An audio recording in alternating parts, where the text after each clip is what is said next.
Okay, welcome to Up Close and Personal with June Squibb.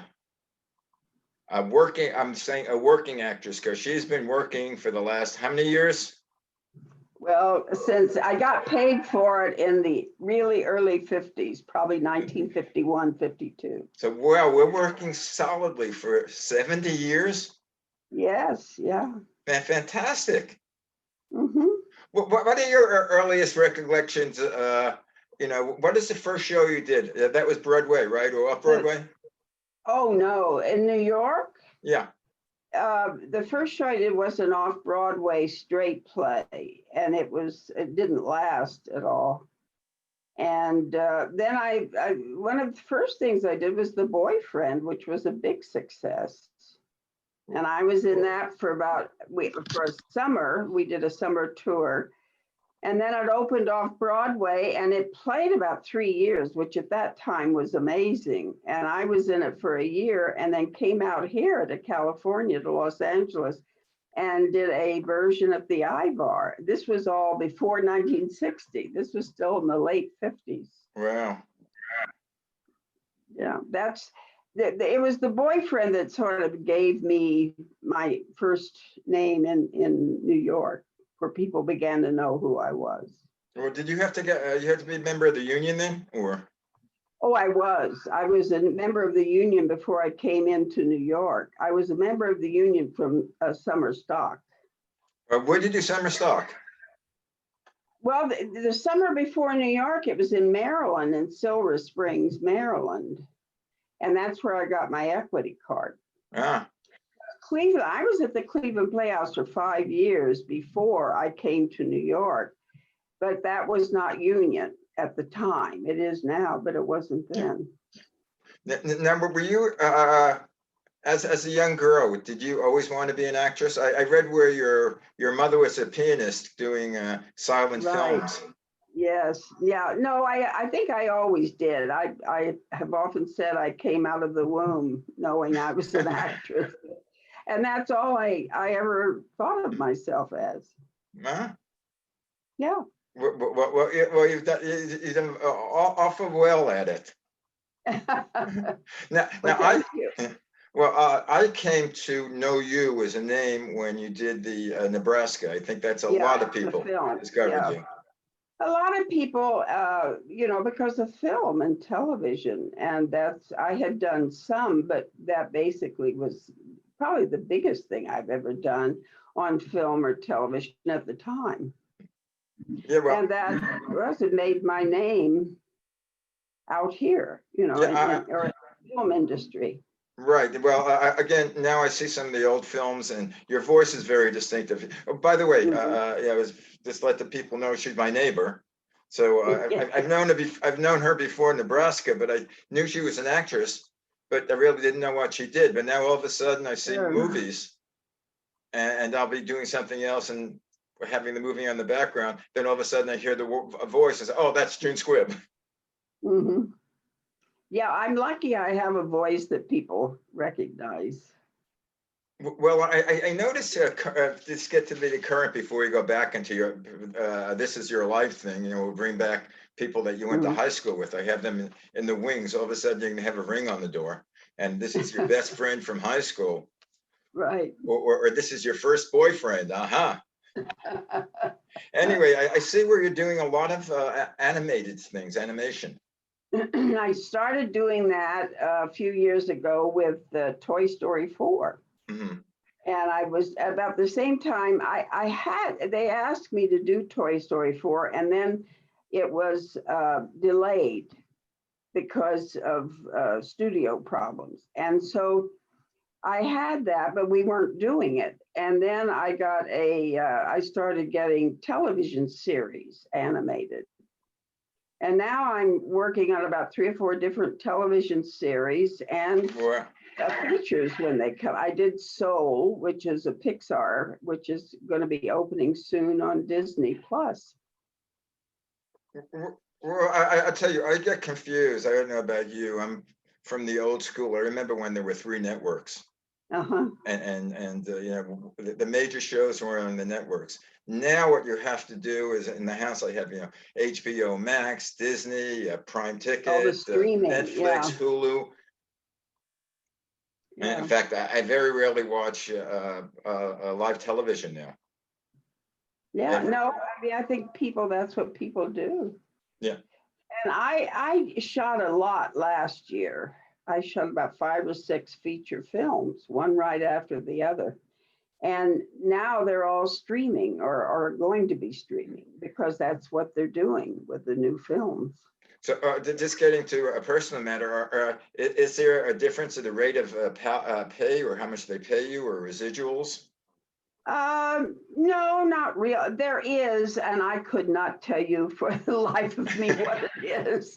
I am the worst person with money in the world, Malcolm. So I really don't know.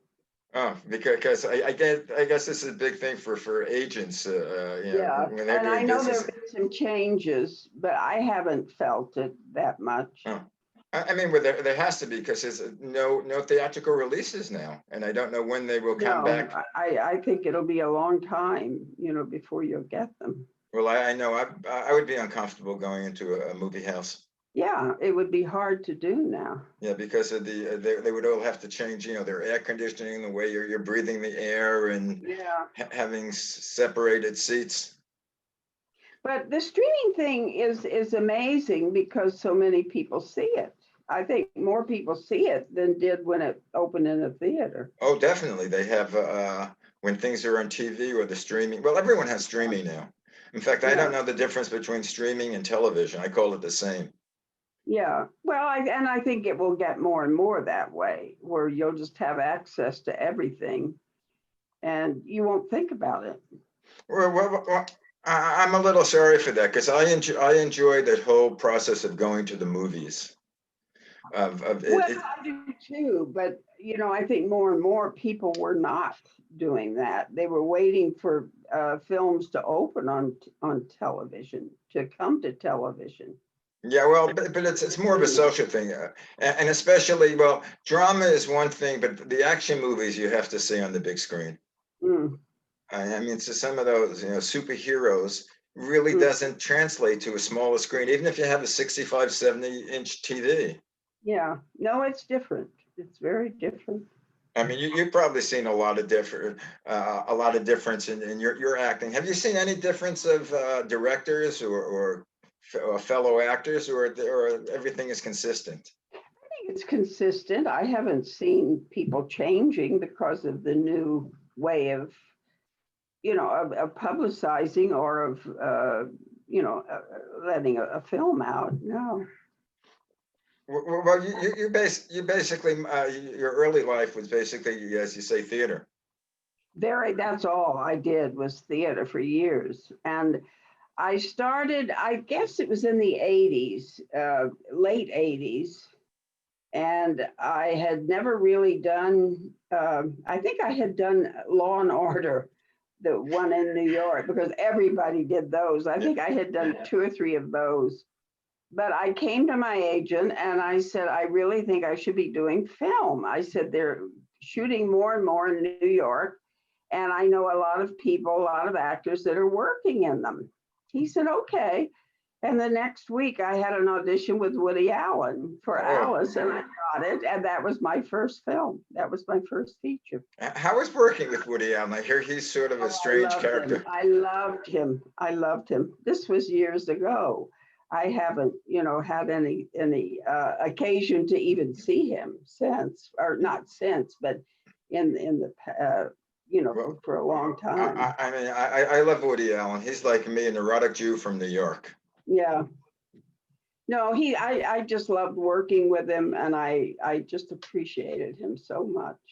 Well, from what I heard, a lot of his, dialogue is non-scripted, and you could do, you know, as long as you're within the framework of the movie, that you could, do your own Well, thing.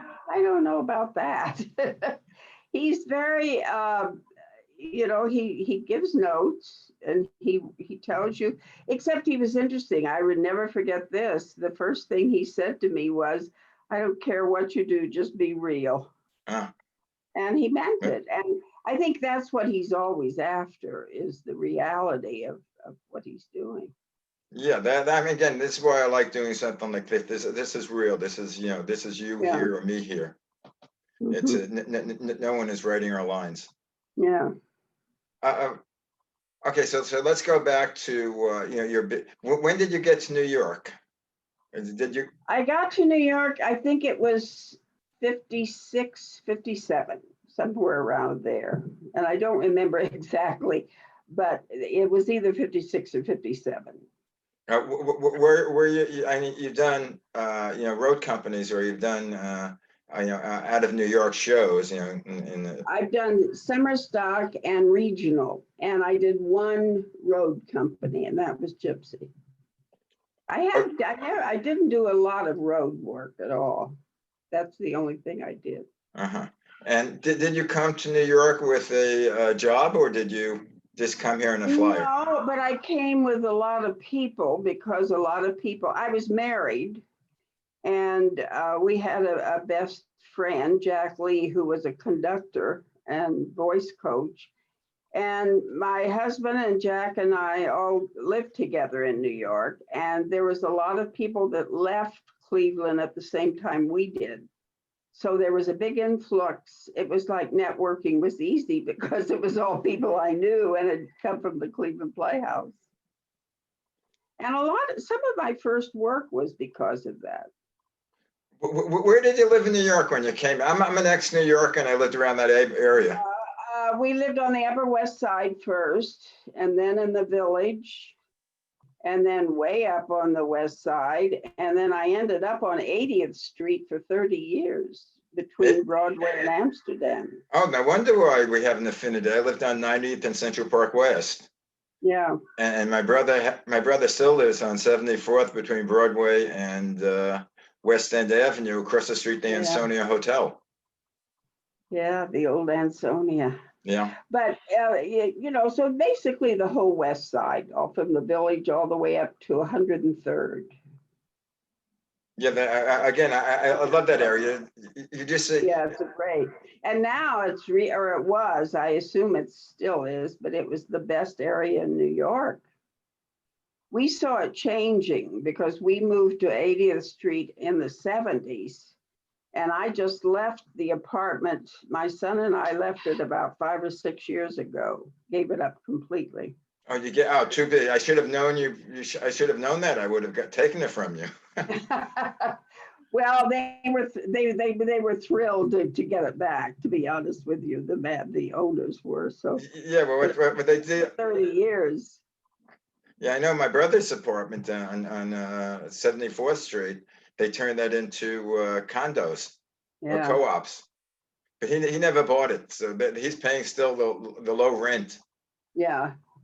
Well, we were renting, and it was a big, it was like 7 or 8 rooms, but they were small. It was the old railroad apartment. And it was great. It was a great apartment. And I was told they were going to break that up. So that might have ended up 2 very small apartments. So what was your first play in New York? I don't remember the name of it. I had done stock in Maryland, and a director came in, and I did some things with him in stock. And then I saw him in New York, and we did I think it was a 3 or 4 person straight play off Broadway, and I did it through him. So that was my first thing in New York. So you were, again, personally, you were able to support yourself and not work as a waitress, or? No, I never worked as a wait. I would have been the worst waitress in the world. So I never did that. I worked, I modeled a lot. I did a lot of magazine modeling, and the Coliseum, the big shows. I would do. It was called hostess modeling. Oh yeah. We're in your leotards and tights, and hostess for these different shows. That's the pictures I want to see. Maybe we'll post them eventually on the show. If you have any pictures of back then. Oh, I think I have some. I'm not sure. Yeah, I think I That do. would be fun. Well, what do you say is your breakthrough role on Broadway, or your fair? I understand you were in Gypsy. Yes, well, I replaced in Gypsy. I didn't open it, but it was my first Broadway role. So that was big. It was big. It was a big thing. And they changed theaters. They had opened Gypsy at the Broadway Theater, and then they went on vacation. And then they were reopening at the Imperial, which is when I went into it. Yeah. And it was big. That was a big thing to do. But actually, the boyfriend, as I said, the boyfriend, which was off Broadway, was sort of my introduction to New York. Everybody knew who I was kind of after that. No, I'm vaguely familiar with The Boyfriend. Who is that written by? Sandy Wilson, Sandy Wilson. British. Yeah. Was that ever turned into a film? It was, and a very bad film. It really was awful. And it got bad reviews. It was sort of laughed at. Yeah. But it was a success as a musical, as a play. And it had been done on Broadway by a British company. And it was a mediocre success. It didn't run even a year, I don't think. And then the group I did it with did a summer tour, and it was so successful that they decided to open it off Broadway, and it became very, very big. Did you have a preference for Broadway or off Broadway? I myself like the intimacy of off Broadway, and when you're doing something good. Well, I think if you have a small piece, off Broadway is wonderful. I mean, because those theaters were all small, or most of them were, and the Broadway house is for a bigger thing, a bigger show. Yeah, well, did they have the equity waiver back then? Under 99 seats was equity waiver? No, that came later. The off Broadway is what you're talking about, I think. And that came later. Off Broadway was new in the 50s. And it had just started, and you had a lot of people doing it. But that was controlled by equity. And there wasn't a lot of waivers in that. It was just a smaller contract. Yeah. And I think we made $50 a week. That was the salary. And but it was you had Three Penny Opera ran for years. Boyfriend ran for 3 or 4 years. Yeah, I saw the Three Penny Opera at the Theatre de Lys in the Greenwich Village. Mm-hmm. And but off Broadway was big. I mean, that it did a lot for writers. There was a lot of writers that were able to get their pieces up through off Broadway. Yeah, I had a friend that used to do a guy named Ronnie Ribman. Mm-hmm. There was a church on 45th Street, I think, or 46th Street, between 9th and 10th Avenue, and they used to do plays there.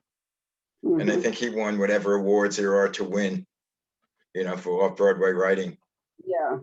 Yeah. What is your favorite? Do you see the difference between TV, or do you like TV, or do you like live theater, or films? Well, now I prefer film, and I would rather do a feature, but I enjoy TV. I mean, the scripts now are so good. A lot of the writing is so wonderful on television. But I do enjoy doing a feature film. And I did stage about a year ago. I went into The Waitress on Broadway, and I enjoyed it tremendously. But I wouldn't want to try to do it now at my age either. That has a lot to do with it. I wouldn't want to try to do it too long. And I think right now, and I've enjoyed film tremendously. So, and I think I feel, I worked so long on stage that it was time. This was a nice change. Transition. Film, yeah. Now, again, just going back, when you worked with Gypsy, did you have much to do with Ethel Merman? Oh, yeah. Because she was quite a personality, over the top. She was wonderful. She used to, there was one scene my character, Electra, the stripper with the light bulbs, was behind a scrim, and all he did was just doing my light bulbs. And so what the audience saw was these lights flashing. And she was standing on the other side of the scrim, and she would tell me a dirty joke every night, every performance. She'd get up, close to the scrim, and she'd say, Joan, Joan, and she'd tell me a dirty joke. Uh-oh. No, she was neat. I loved her a lot. She was Yeah, great. and supposedly I've never seen her on Broadway, but supposedly when she sang, you could hear her voice out on the street. They had to lock the doors I'm because she had sure a you booming could. voice. Yeah, she had a huge sound. Who played the ingenue? Who played the young girl? Um, Julianne Marie, the original, and I cannot remember her name, was in when I first went in. She was in for a few weeks, but then Julianne Marie came in, played it the rest of the time I was in it on Broadway, and also did the tour. Mhm. So I played it quite a while with her. So did you do the tour also? Yeah, I did. And Ethel did it. That's why I did it. Ah. Because she was doing it. Did you keep a friendship with her, or you sort of like passed? No, I never, we didn't socialize a Mhm. lot, and certainly not on the road. She had her own little group, Mhm. basically with her all the time. And that we did big parties, and she would sometimes give a party for everybody. So, there was some, but it was limited. Yep.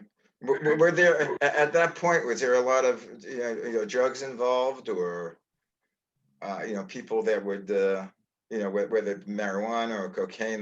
Those were the popular drugs when I was. No, there was drinking. Okay. There was pot, yeah, there was marijuana, but I never saw, well, that's not true. Where I saw a lot of drug use was the all night nightclubs in New York. You saw a lot there. Did you go out after the shows? Yeah, yeah. On Broadway, there was a lot of wonderful bars that we all went to afterwards. And on the road, you always found there was always theater bars, For a while, I used to right on hang out, but I went quite often to Joe Allen's on, I think, Yes, 40. and I just was told it has closed because of the Oh, coronavirus, which is because that was my place. I loved Joe's. I was there all the time.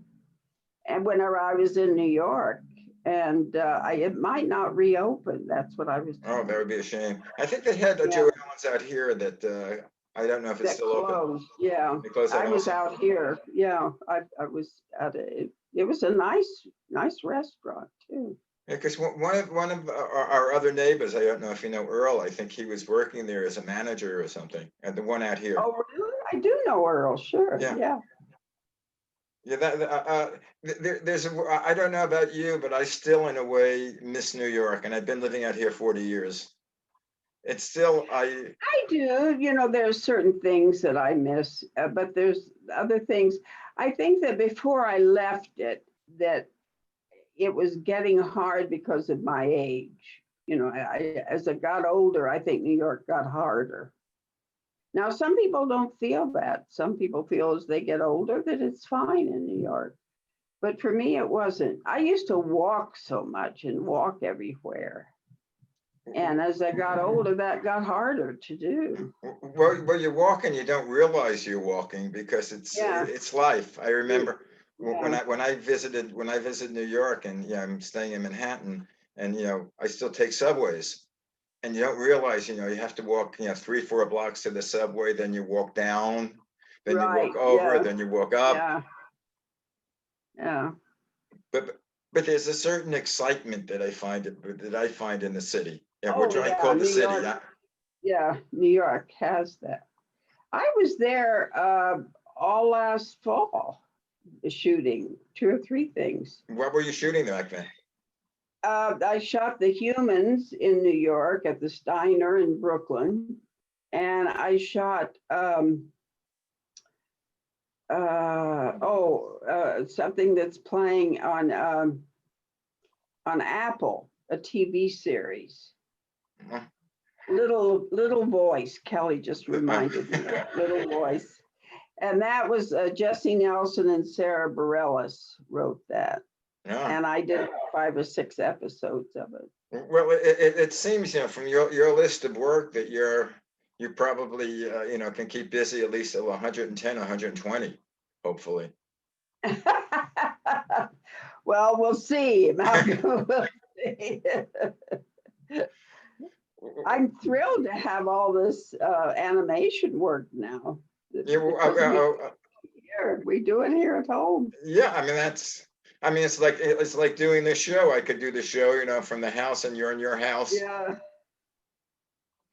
Yeah. But I think I want to do a whole series of shows with you, if that would be okay, and sort of like get in depth and personal, talking about I read from your bio that your first husband, I think, was Jewish, and you converted to Judaism. Yeah. And how that happened, and whether you continued in your religious life or not, and whether you brought your son up Jewish. I know you have one son by your second husband. Second husband, right? Yeah. So I don't know whether you wanted him to be Jewish, but he sounded what was his last name? It's Greek. It's Kakisakis. Kakisaka. Right. I read it and I was trying to pronounce it. Yeah. He was an acting teacher. Oh yeah. Did you meet? Was he your acting teacher, or you? Yes, he was very influential in my work.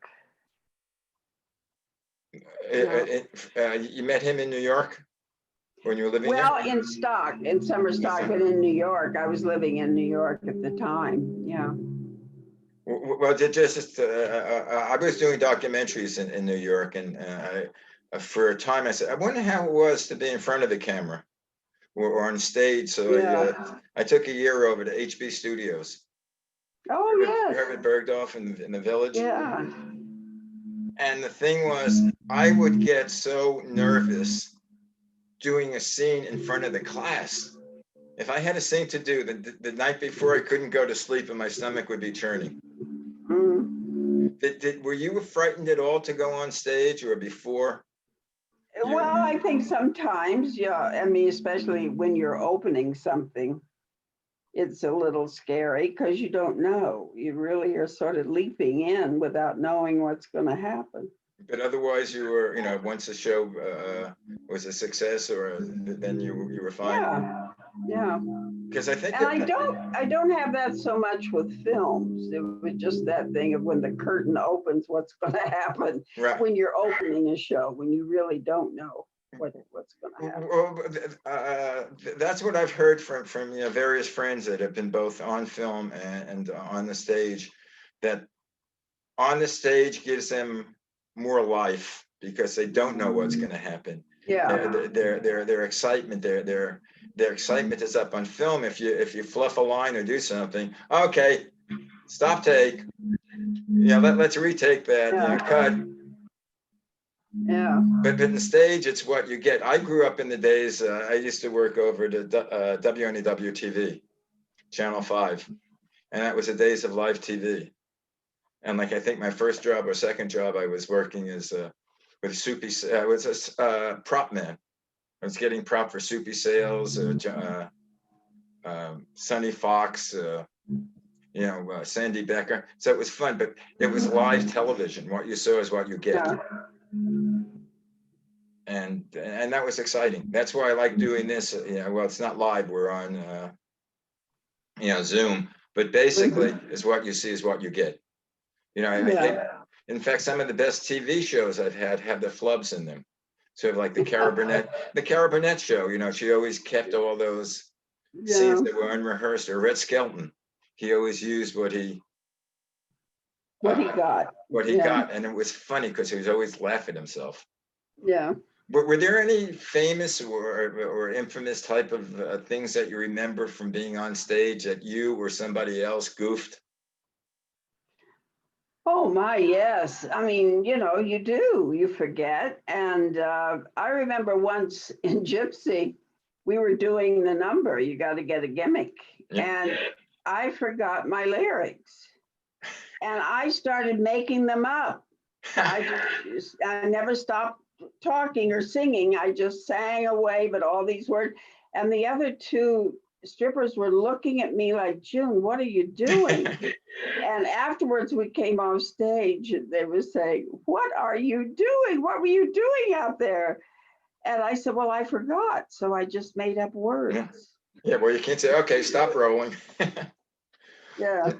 Now, I remember from Gypsy, and I don't remember what part it was. I remember the lights, but I remember there was one stripper that could twist her, she had talent, what did she had things Tassels? on her breasts, Yeah. and she stripped them two different, and she used to twirl them. This was in the film, and she twirled them Oh, different ways. I don't no, we never did that. I think that was in the It was film. interesting because Jerome Robbins choreographed it, of course, and we were not allowed to bump front. We could only bump to each side Really? because, yeah. But now they do it front. In the revivals, I've been told that they do it front, but we were not allowed to. And it had to do with laws or what was considered decent at the time. Yeah, because that was. And in fact, we were in trouble in Los Angeles on the road tour, and they sent policemen in. Somebody had, I guess it was a lawsuit or had gone to the courts or something to say that we were indecent. And they sent police in to make sure that there was no problems. And then they sent a judge and he stayed backstage. And we would go on and say, hi, Judge. And he gave us an okay. He said, this isn't indecent. So he gave us an okay. I think the rules have changed a lot. Oh, I think they have too. I'm sure they Well, have. again, I remember. Like the 50s still, Yeah, I remember. I think it might have been the probably the mid '60s when they had Hair was a show, and I think it's the end of the just before intermission when all them go under a canvas. They're nude. Yeah, and then it picks up. That was a big thing. But then they pick up the canvas and they're all nude, but it's like blank. It goes black. The stage goes black. Yeah, I saw that. Yeah, yeah. Would you in your days, were you considering doing anything nude? No, I don't think I was ever asked to, but also there wasn't that much on stage nude. I mean, there wasn't that much happening that was, where you were asked to go nude. Yeah, now I forget the one, this was before I came here, so it must have been the '70s where the whole show was nude. But yeah, they had some later on, but I was never, by the time they had it, I think I was a little aged out of that. So I was never asked to. Well, that's one, by the way, our 30 minutes are up. But, okay. it just reminds me of that one scene you had in Nebraska at the cemetery, which we won't reveal now. Yeah. That sort of had the whole audience on the floor. Yeah. Yeah, it's a line, but it's also the attitude when you said it. Brilliantly written scene too. Anyway, June, let's pick up where we next week. Let's pick up where we're leaving off today, which I don't know where, but it's been a pleasure. Yes, it had. We have a lot next week, don't we? We have a lot next week, so we'll have to get together on time. Okay, yeah, because I have a lot of jobs coming up next week. Well, we'll talk. I mean, since this is being recorded, we could do like several shows back to back. But right now we're doing. By the way, are you doing anything Thanksgiving, or are you sequestered because? No, I'm going to be here. Yeah, and Anna's going to bring me dinner. Wow. So I will be having your Thanksgiving dinner. Oh, good. Yeah. She's a great cook. We had to cancel the whole big family dinner. Yeah. Because we just didn't think it was right. But anyway, have a happy Thanksgiving. Thank you. You And I know too. you have your assistant Kelly there. Kelly, you too. Yes, thank you. Happy Okay. Thanksgiving. Thank you.